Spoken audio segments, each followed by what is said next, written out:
Alhamdulillah, wassalatu wassalamu ala rasulillah Sayyidina Muhammad ibn Abdillah wa ala alihi wa sahbihi wa mawala, amma ba'du. Yang mulia para ulama, para kiai, para habaib, para asatiz dan asatizah yang saya hormati, keluarga besar Bapak Haji Roni, ibu-ibu dan bapak-bapak, saudara-saudara kaum muslimin yang berbahagia. Sekarang ini kita menginjak abad 21. Kata orang, inilah era globalisasi.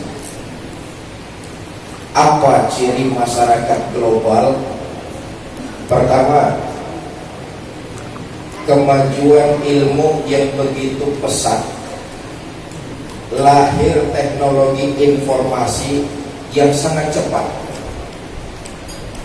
Apa saja peristiwa yang terjadi di luar sana, kita bisa tahu lewat kamar kita, nonton TV, media sosial, radio, dan sebagainya. Inilah karakter masyarakat global yang terjadi di luar sana. Karena begitu pesatnya ilmu berkembang, terjadi informasi yang begitu cepat. Peristiwa yang terjadi di belahan dunia lain, kita bisa tahu lewat kamar kita sendiri, nonton TV, nyalain radio, lihat medsos. Coba lihat, sekarang nih nyari informasi apaan aja teknologi menyediakan. Betul apa enggak? Betul. Dari tetek sampai bengek ada. Ini merupakan indikasi masyarakat global. Dengan kemajuan ilmu yang begitu pesat, tercipta teknologi informasi yang cepat. Ini tentu memudahkan buat kita. Yang kedua, ciri masyarakat global, karena ilmu begitu pesat perkembangannya, menyebabkan persaingan hidup begitu ketat dan berat. Kalau kita tidak menyiapkan dengan berbagai macam disiplin ilmu, siap-siap hidup kita bakal terpinggirkan. Saya ulangi, kemajuan ilmu yang begitu pesat menyebabkan persaingan cukup berat. Kalau kita tidak menimpalinya, membekalinya dengan berbagai macam ilmu, siap-siap hidup bakalan kegeser. Kenapa? Sekarang ini saingannya berat, saingannya ketat. Haji Roni di Cipatu nih, toko bahan ambrak di mana-mana. Saingannya berat. Jadi menteri yang sebentar lagi mau dilantik tuh, apalagi jadi menteri mah saingannya berat kan? Gak usah kita ngomongin menteri dah, jadi ustaz aja saingannya berat.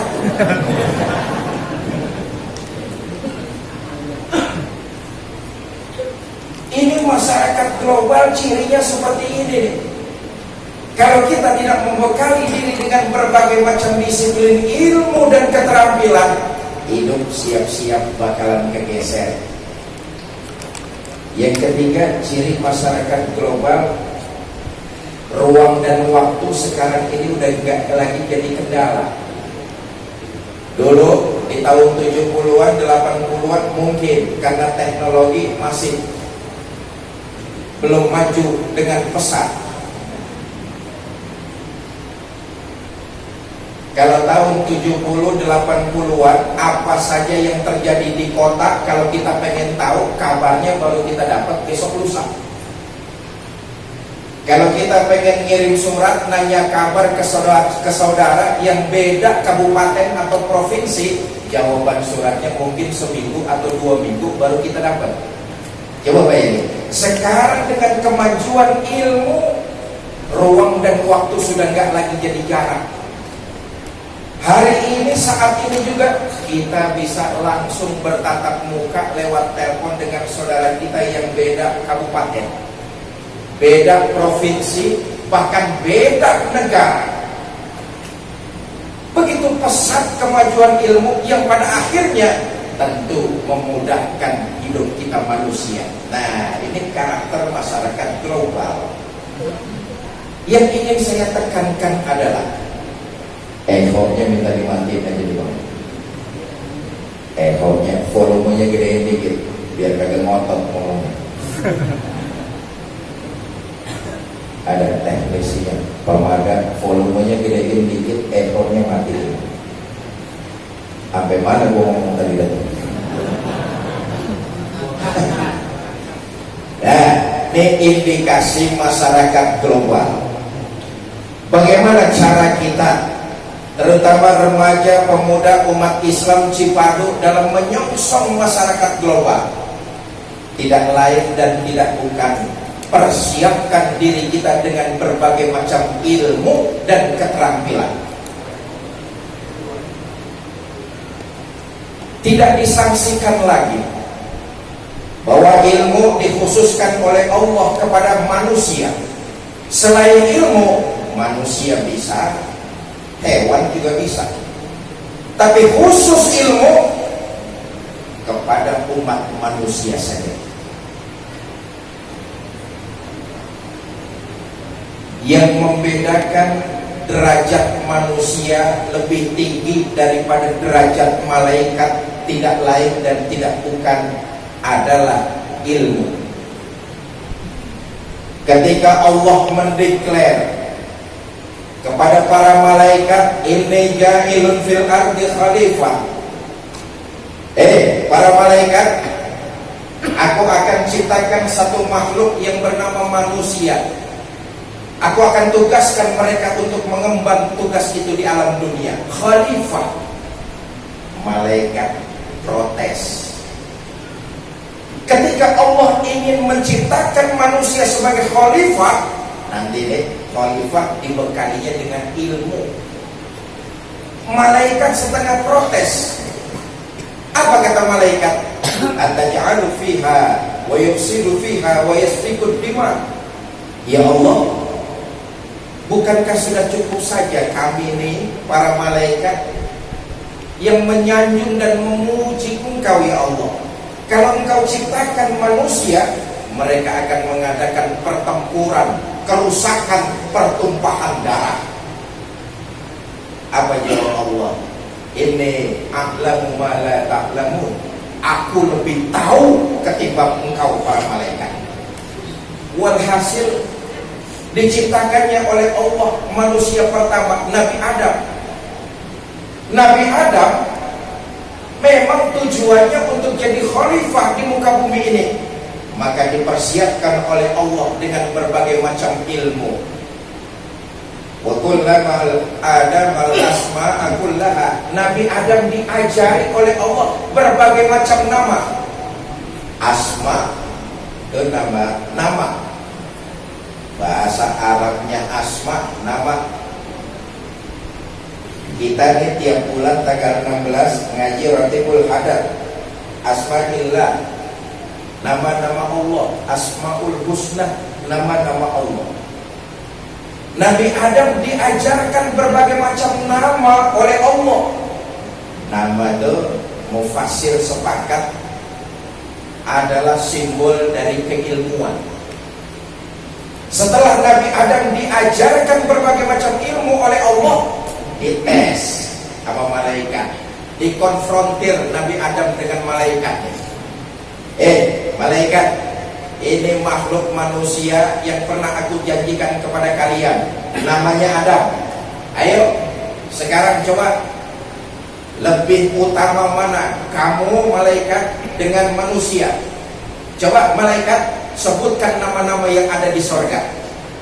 Malaikat disuruh nyebutin nama-nama yang ada di sorga. Ketika itu oleh Allah, malaikat cuma menjawab, Subhanaka la ilma lana illa ma 'allamtana. Ya Allah, kami tidak memiliki ilmu kecuali yang Engkau ajarkan kepada kami. Dengan kata lain, malaikat disuruh nyebutin nama-nama di sorga, malaikat nggak mampu. Giliran Nabi Adam disuruh nyebut, Adam, sebutin nama-nama yang ada di sorga ini. Apa aja Adam?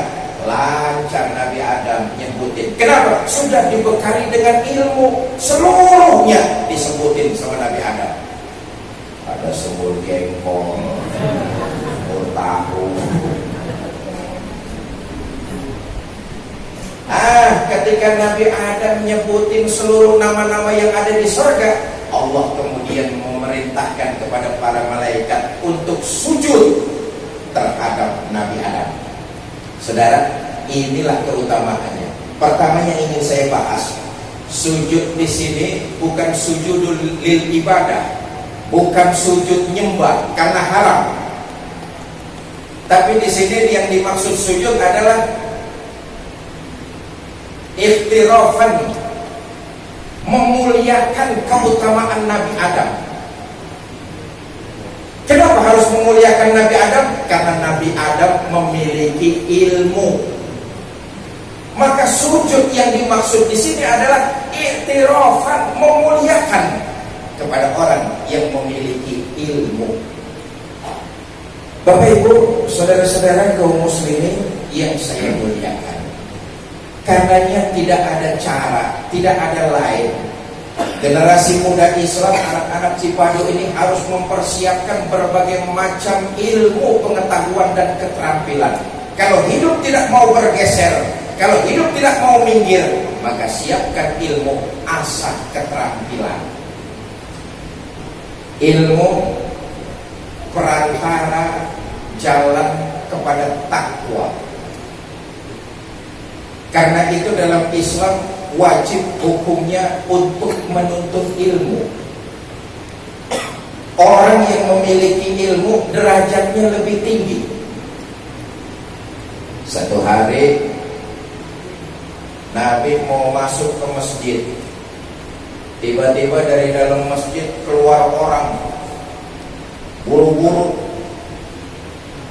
Rupanya iblis dari dalam masjid lari terbirit-birit. Nabi mau masuk, iblis keluar dari masjid lari terbirit-birit. Nabi panggil, Mas Iblis, kenapa ente dari dalam kok lari terbirit-birit? Ya Rasulullah, di dalam tuh ada orang lagi sholat. Ya pantas kalau ada orang lagi sholat ente lari terbirit-birit. Bukan gitu ya Rasul. Saya lihat di pojokan ada orang lagi tidur. Karena orang itu lagi tidur, itu yang menyebabkan saya takut, saya lari terbirit-birit. Kata Nabi, ente aneh. Sama orang yang lagi sembahyang ente berani, sama yang ngorok ente takut. Ya Rasulullah, yang lagi sholat itu mah orang goblok. Orang goblok kupingnya saya bisikin, hatinya saya kilit-kilit, sholatnya batal, beres, selesai urusan. Tapi yang lagi tidur itu ya Rasulullah, itu orang alim. Kalau saya goda yang lagi sholat, lalu dia batal, sementara yang alim dia bangun, dia ngajarin orang itu dengan sholat yang benar. Karena ilmunya sepanjang itu, saya tidak pernah bisa menggoda orang yang sholat tersebut. Bapak Ibu, saudara-saudara kaum muslimin yang saya muliakan, karenanya pengajian-pengajian macam ini sangat diperlukan untuk perantara jalan kita takwa kepada Allah, lebih menyempurnakan lagi ilmu kita agar ibadah kita diterima oleh Allah. Sebab awas, hati-hati, beribadah tanpa ilmu itu akan sia-sia. Dalam satu nazam dikatakan, wa kullu man yu'malu bi ghairi ilmin a'maluhu mardudatun la tuqbalu. Orang yang beramal, orang yang beribadah tanpa menggunakan ilmu, ibadahnya ditolak. Dengan artian ibadahnya sia-sia. Ini pentingnya kita nih sebulan sekali di pengajian ini, belajar tentang ilmu-ilmu agama supaya ibadah kita makin mendekati sempurna. Jangan sampai ibadah kita tanpa ilmu tidak punya nilai apa-apa di sisi Allah Subhanahu wa ta'ala. Karena itu pantas kalau iblis laknatullah alaih paling takut sama orang alim ketimbang orang abid. Pentingnya ilmu jalan perantara untuk meraih takwa di sisi Allah Subhanahu wa ta'ala. Jangan sampai kita beramal tanpa landasan ilmu yang menyebabkan amal kita jadi sia-sia. Dulu ada cerita, ada dua orang mau beramal, tapi karena nggak ngerti ilmu, ya amalnya jadi sia-sia. Dua orang anak muda sholat berjamaah, satu jadi imam, satu jadi makmum. Tapi karena nggak ngerti ilmunya, jadi ibadahnya jadi sia-sia. Sholat dua orang anak muda ini di atas balai. Balai, ngerti balai ya? Balainya terbuat dari bambu. Begitu lagi tahiyat, rupanya punya imam kejepit. Imamnya kaget lalu teriak, aduh gua kejepit. Saya tanya nih, sholatnya batal apa enggak? Batal. Makmum pan nerusin kerjaan imam dulunya. Cuman makmum kagak ngaji di tempat Haji Roni, gak punya ilmunya, dia dengar imam teriak aduh malah nyautin, kejepit nih. Bapak ibu saudara-saudara kaum muslimin yang saya muliakan, karena itu kalau badan kita sehat, diberikan keluangan waktu, hadirlah di majelis-majelis ilmu. Kenapa? Supaya ibadah kita berlandaskan ilmu. Jangan sampai ibadah kita susah-susah, tidak punya nilai di pandangan Allah Subhanahu wa ta'ala. Saya teringat dengan Presiden Republik Indonesia ketiga, Baharudin Yusuf Habibie, B.J. Habibie. Bu, ibu kenal B.J. Habibie? Kenalan di mana lo?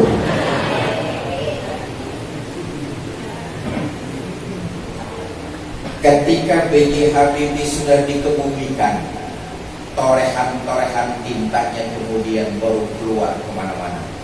Di antara tulisan-tulisan beliau ada satu kutipan yang ini menandakan bahwa B.J. Habibie seorang negarawan dan seorang yang benar-benar memperhatikan agamanya, agama Islam. Apa kata Habibie? Allah mengkaruniakan saya ilmu pengetahuan. Dengan ilmu pengetahuan saya ciptakan teknologi pesawat terbang. Tapi sekarang saya baru menyadari bahwa ilmu agama jauh lebih penting daripada pengetahuan. Andai kata dahulu saya diberikan dua pilihan, ilmu pengetahuan dengan ilmu agama, maka saya akan pilih ilmu agama untuk kemajuan umat Islam. Nih kata Habibie. No, lu tanya orangnya di Kalibata ada.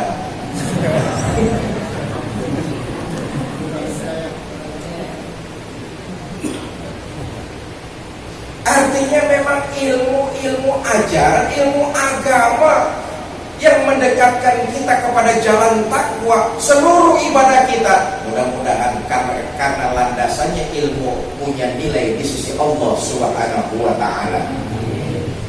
Karena itu pertama, seringlah hadir. Kalau kita diberikan kesehatan waktu, kesehatan badan, keluangan waktu, taklim dimanapun saja Anda berada.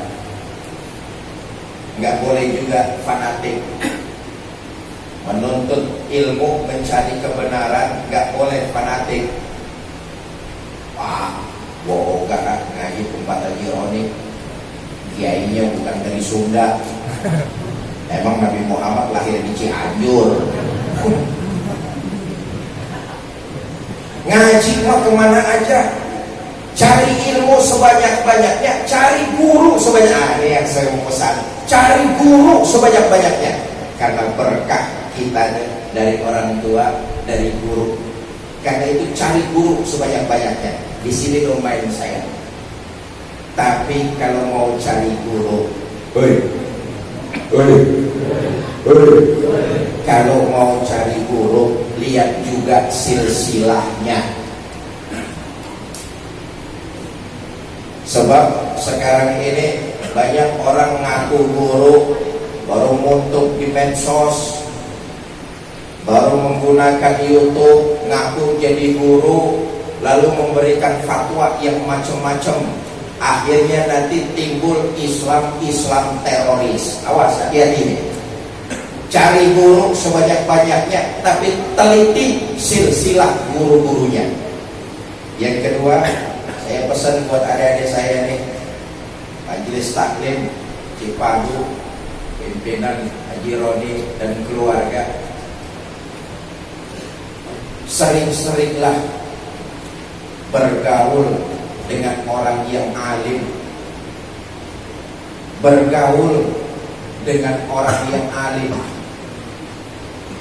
memandang orang yang alim, memandang guru-guru kita, itu dapat pahala kita.